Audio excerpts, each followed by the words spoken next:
Welcome to this week's look at the state of the New York City real estate market. This is for the week of March 3rd to the 9th. We're going to start with the luxury market, then we'll take a look at the Manhattan and Brooklyn markets. I'll give you some additional information at the end of this report, as well as my strategies for how to be successful, whether you're a buyer or a seller in the New York City market.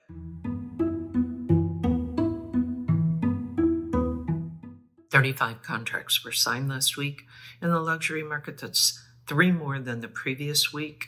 We can see that the spring market is already underway, and we are seeing a rise in contract activity in the luxury market, both in this last week and the previous week. The number one contract was apartment 67 at 111 West 57th Street. It was asking $20 million, reduced from just under $30 million when it started marketing back in 2016. This unit has just about 3,900 square feet, 3 bedrooms, 3.5 bathrooms.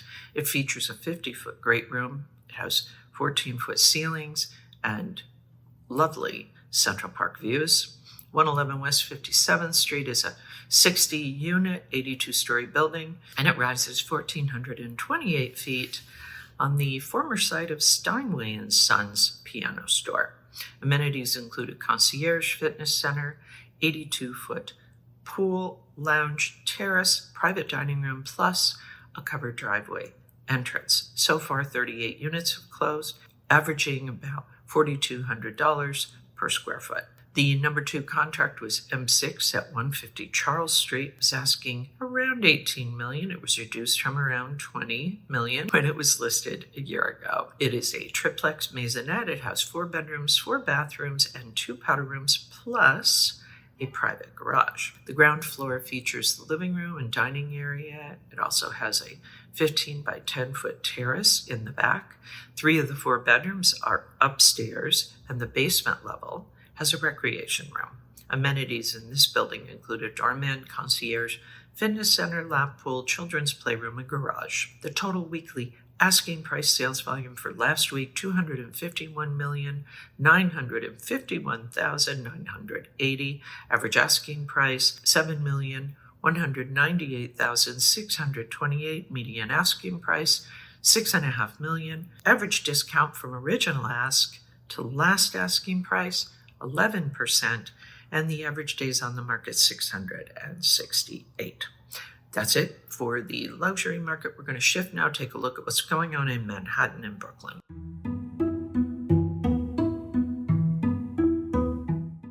$487 properties came on the market last week. That's up for the week almost 26%. Contracts signed 248, up almost 12%. Off-market properties also rose. 147 properties came off the market, and that rise is a little over 41%. The supply for the month, 1,673, up 33 and change percent. Contracts signed up almost 35%, 965. Off-market properties, 470. That's up about 14.4%. We continue to be in a neutral market, balanced market, not favoring the buyers, not favoring the sellers, just kind of remaining in this middle ground.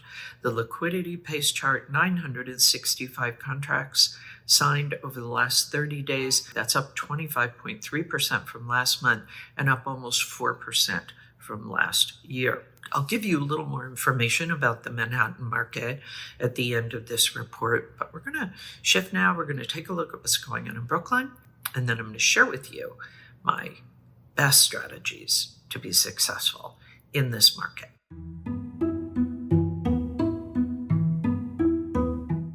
Brooklyn, we saw 259 properties come on the market. That's up a little over 23%. Contracts signed, 144. That's up a little over 13%. And off-market properties rose a little over 18%. 90 properties came off the market in Brooklyn. The supply for the month, 845. That's up almost 12%. Contracts signed, a little over 29%.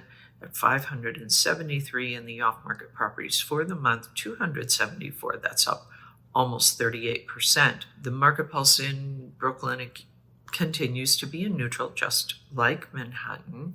And we see that there were 573 properties that went into contract over the last 30 days in Brooklyn. That is up about 18% for the month and just under 1% for last year.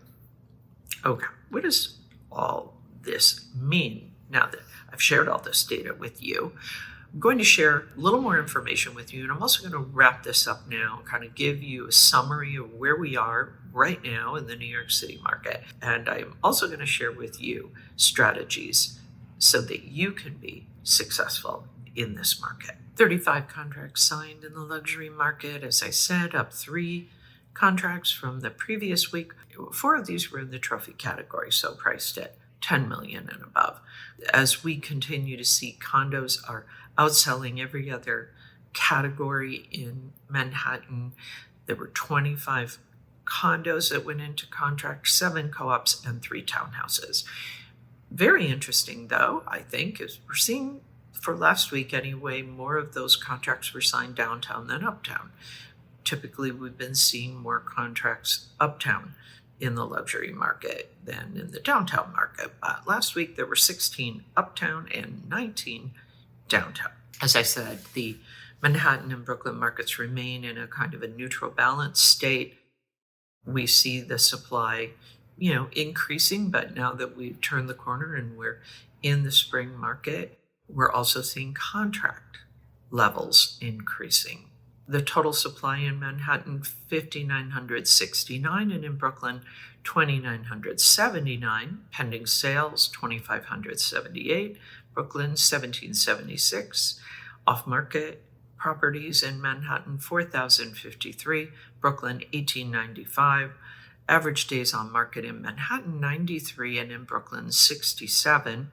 As I mentioned, the liquidity pace, the contract activity over the last 30 days, 965 contracts in Manhattan, 573 contracts in Brooklyn. I want to share a little more new information with you. We have a chart that focuses on the success rate. It measures the percentage of new listings that secured signed contracts within 30 days. We just got the data for January, and January's data shows a notable uptick. So it confirms this positive sentiment that we've been tracking and looking at and experiencing over these last few months. And with the spring market now underway, the early indicators suggest strong momentum in Manhattan. For Brooklyn, I want to share just a slightly different chart. This is this market pulse that we talk about, kind of balanced, neutral, favoring sellers, favoring buyers. That's the market pulse. So this is the market pulse by property type in Brooklyn. So we're looking at these different property types, co-ops, condos, townhouses, to try to gauge market sentiment and where the potential leverage might be. We talked about this a little bit last week, that the condo market in Brooklyn appears to be underperforming that of the co-op and townhouse markets. This is a metric that relies on supply. And what we continue to see is that supply remains the big subject in Brooklyn.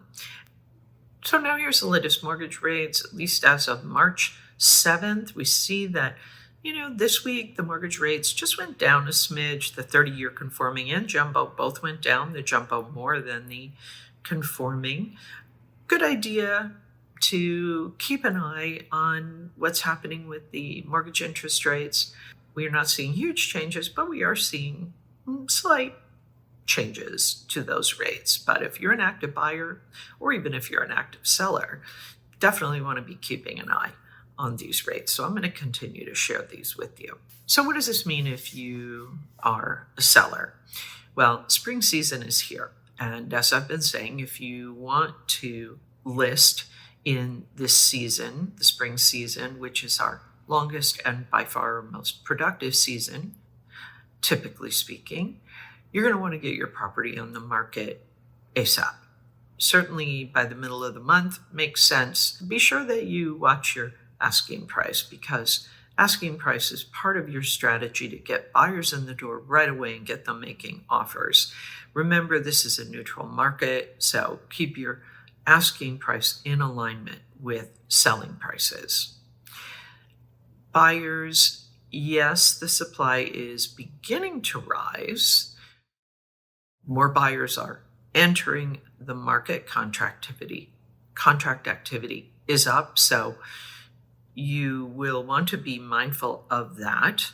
Your best leverage is going to be those properties that have been on the market for a while. But even within that, don't be surprised. You may even have competition for those. If it's a property brand new to the market, you're unlikely to have a lot of leverage in terms of price, and you may well have competition for the newer properties as well. So be sure that you are ready to go. If you're financing, be sure you have that pre-approval letter in hand and you are ready to start making offers. And if you're paying cash, you're going to be asked to disclose some information that will let the seller know that you actually can close the deal all cash. Okay. That's it for this week's look at the state of the New York City real estate market. Any questions, please post them below. Reach out to me at Sotheby's. I'm never too busy to answer your questions. As always, my thanks to the Olshan Luxury Report and to JbN&x. The work they do helps me to help you to make great decisions. I'll be back next week with the very latest news on what's happening in the New York City real estate market. In the meantime, take care.